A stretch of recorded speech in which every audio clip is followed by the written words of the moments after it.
পাঁচটা লাঠি একসাথে বেঁধে এক জায়গায় করা। যদি লাঠি মোটা হয় আর এক জায়গায় করা হয়, ভাঙা যাবে? না। আপনারা ভাঙতে পারলেও ভাঙবেন না, এটা ভাঙার অভিনয় করবেন। বুঝতে পারছেন? হাঁটু দিয়ে ভাঙার অভিনয় করবেন। তাহলে পাঁচটা এক জায়গায় হলে ভাঙবে না। বসেন, বসেন। পাঁচটা এক জায়গায় হলে শক্তিশালী হবে। হ্যাঁ, মানে আর মানে ইয়ে করলেন, হ্যাঁ ঠিক আছে। সবাই ট্রাই করেন এইভাবে। হ্যাঁ, দেন।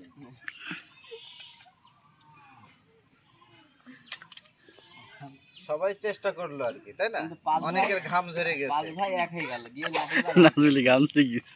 তো তখন বৃদ্ধ পিতা বলতেছে, যদি তোমরা 5 ভাই একত্রে থাকো তাহলে তোমরা এই বিভিন্ন মহল্লার মানুষ, বিভিন্ন মানুষ এসে কুবুদ্ধি দিতে পারবে না, কুপ্ররোচনা দিতে পারবে না। একসাথে থাকলে এই ধরনের বিপদ আপদ ঘটবে না। এই গল্পটার মূল উদ্দেশ্য ছিল হচ্ছে কি, একতাই বল। এবার সামনে যে বসেন। ধন্যবাদ আপনাদেরকে, ওনাদের জন্য একটা